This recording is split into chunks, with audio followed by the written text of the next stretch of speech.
This is a brief tutorial about how to code the Oregon Trail. So as you see here, over here, I have blocks that I've already pulled up, and they all have to be connected in order to work. So they have to be connected to this black on start program so that when I click start, they will all work. And then I've created a pattern of roll blocks and delay blocks. The delay blocks, there's one down there, down in the purple controls area. And the roll blocks are here in the movements.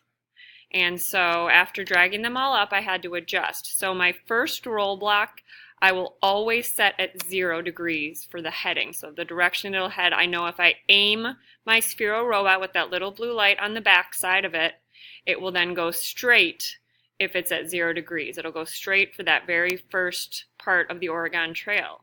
And then I have to set my speed for that line, and then the time. So I decided 2.5 seconds. And you'll see all my speeds are pretty low, 50 or less.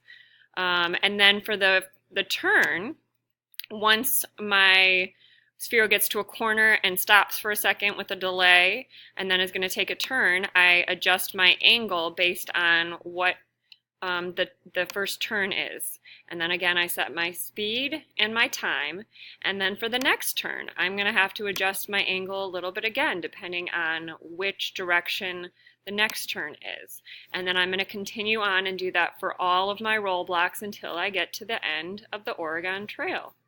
So you have to keep practicing as you go and see what works and what doesn't. You might have to keep adjusting these angles especially, and also your time and speed, just depending on what works for each part of the trail.